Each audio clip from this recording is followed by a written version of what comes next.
뉴스 정원나였습니다.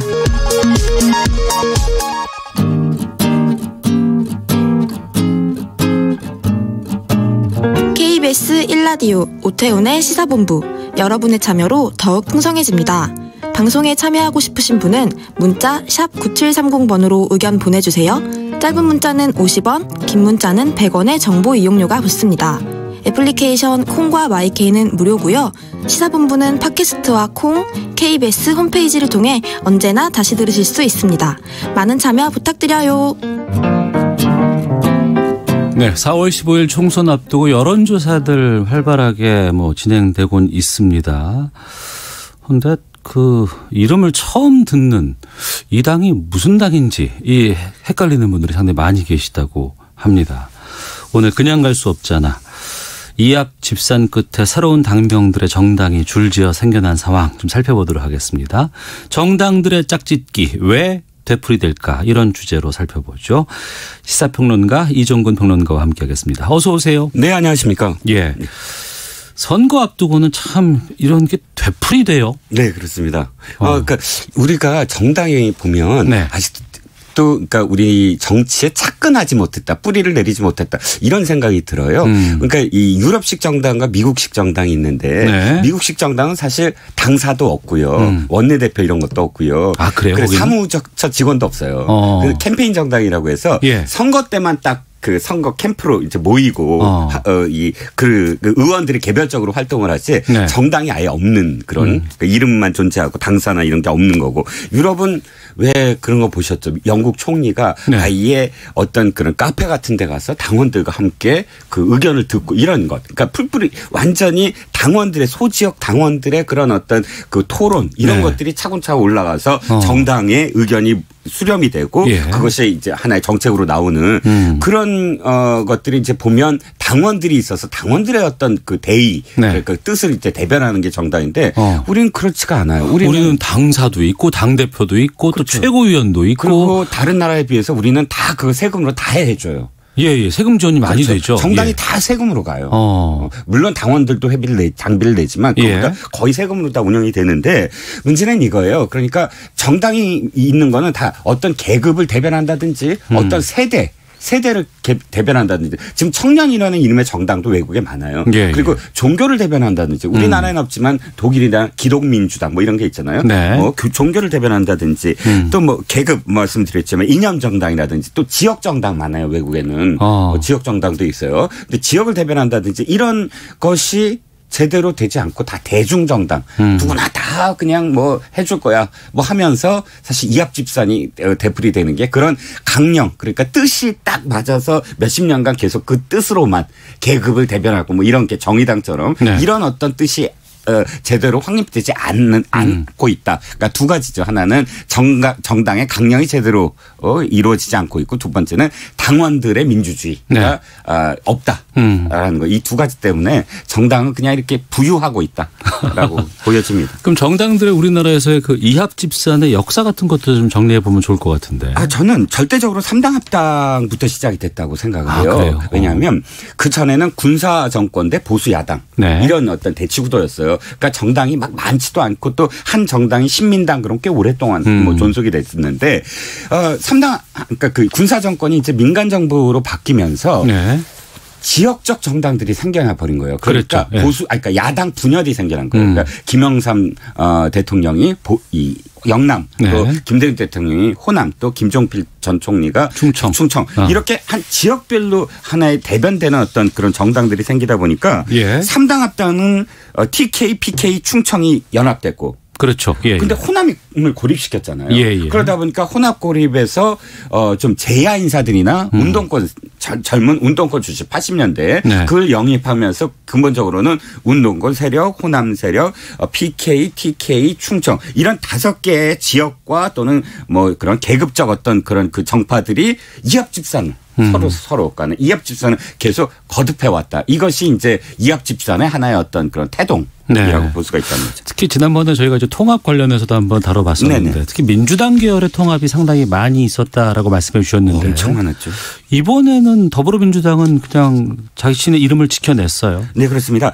이거는 저는 이렇게 봐요. 아까 왜 호남 세력과 그다음에 운동권 그러니까 그 제야 민주화 운동 세력이 합쳐졌는데 네. 이 합쳐진 것이 언제나 서로 이렇게 그 헤어졌다가 합쳐졌다를 되풀이해요. 그런데 처음으로 호남 기반 세력 과 분리됐던 게 열린우리당이에요. 네네. 열린우리당 때는 그 전신인 개혁당 출신들이 좀 더 젊은 세대도 많았고 좀 더 우리 정치를 개혁해보자 하고 이제 뛰어들어서 상당수 탄핵이라는 어떤 과정을 거치면서 좀 이 민주당 계열 그러니까 호남 기반 정당과 분리됐었거든요. 그런데 이게 실패를 해요. 4년 만에 그냥 딱 열린우리당이 무너지고 문제는 더불어민주당이 또다시 그것을 하는데 이번엔 성공했죠. 그러니까 지난번 4년 전 때 국민의당이라는 이름으로 안철수라는 정치인과 그다음에 호남을 기반으로 한 뭐 가신그룹이라고 좀 표현하고 싶지만 어찌됐든 동교동계의 일부 남아있는 그런 그 정통성을 갖고 있는 세력이 이 분리가 되면서 완벽하게 거의 전국 정당이 돼버려요. 더불어민주당이. 그래서 이번에 처음으로 이름을 안 바꾸고 같은 이름으로 총선을 치르게 됐죠. 반면에 이 보수정당 계열은 우여곡절 끝에 미래통합당이라는 이름으로 합쳐졌습니다. 아직도 지금 입에 좀 익지 않아요. 아무튼 왜냐하면 이게 보수정당 이름으로는 굉장히 생경한 이름이에요. 통합이라는 이름은 그때 말씀드렸지만 민주당 계열이 주로 한 5번 6번 썼어요. 뭐 통합민주당이라든가 뭐 이런 있었죠. 통합민주당, 대통합민주신당, 중도통합신당 뭐 이렇게 해서 뭐 있는데 자, 솔직히 통합이라는 말은요. 정당의 목표가 아니잖아요. 정당의 목표는 예를 들어 공화주의라든지 민주주의라든지 뭐 이런 뭐 개혁이라든지 여기까지는 하나의 어떤 목표가 될 수가 있어요. 그런데 통합은 과정이잖아요. 그렇죠. 그리고 이미 통합하면 통합됐잖아요. 근데 왜 또 다시 통합이라는 가치가 필요한 거죠? 분열될 거 생각해서인가요, 미리? 그러니까 통합이라는 건 과정이고 미래라는 말은 좀 모호하다. 가치 지향점으로서는 굉장히 너무 포괄적이다. 아까 제가 1번 질문에서 이렇게 말씀드렸잖아요.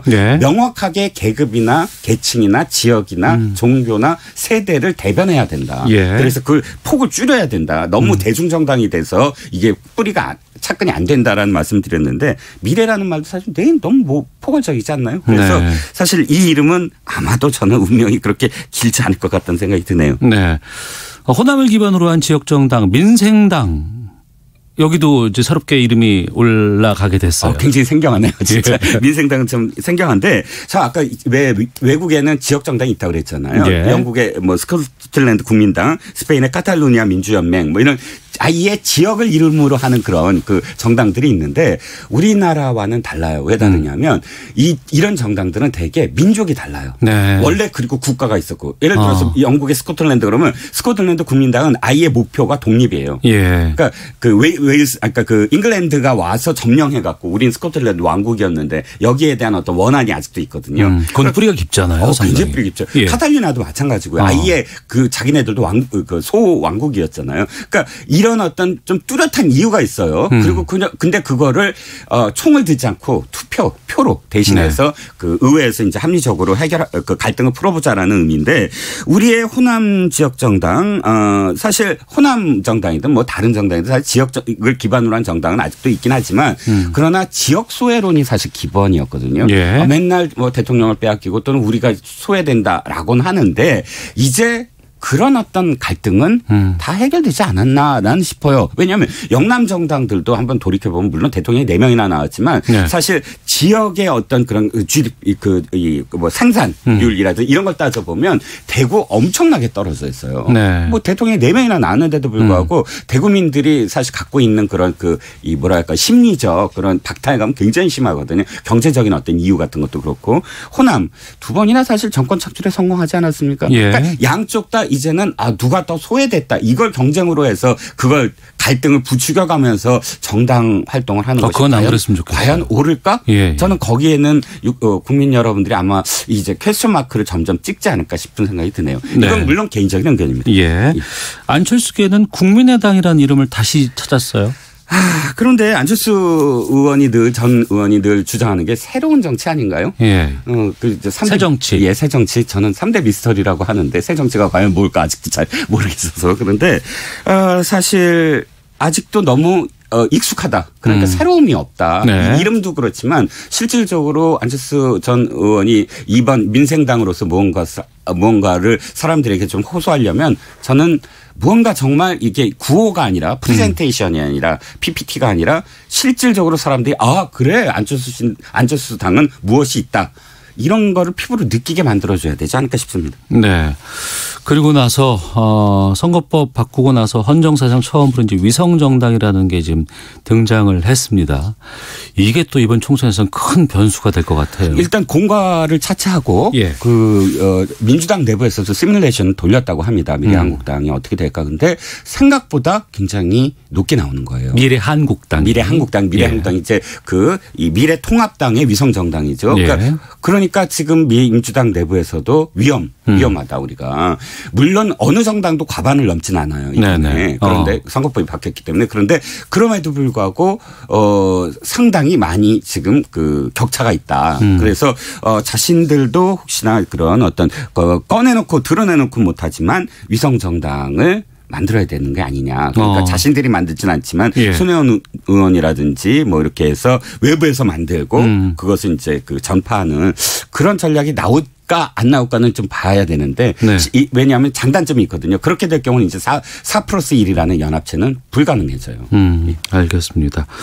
그러고 보니 야당은 정의당 빼고는 이름이 다 바뀐 것 같아요. 그렇죠. 이 정당들이 100년 해로를 할 수 있을까 궁금하기도 한데. 저는 절대적으로 100일천하입니다. 100일천하. 이건 뭐 제가 단언하는 게 왜냐하면 예. 어쨌든 미래한국당 미래통합당 합쳐질 것이고 또 소수 정당들이 사실상 선거가 끝난 다음에는 서로 간에 어떤 또 이합 집산이 또 일어나거든요. 예. 또 대선을 앞두고도 사실 이합 집산이 일어날 상황이므로 이 정당들 그렇게 깊이 그냥 고민하시지 않으셔도 될 것 같습니다. 알겠습니다. 그냥 갈 수 없잖아. 이종근 시사평론가와 함께했습니다. 고맙습니다. 네, 감사합니다. 예, 잠시 후 2부 아는 경찰 준비되어 있고요. 또 김성환의 뉴스 소다 마스크 품귀 현상 원인 또 대책 짚어보겠습니다.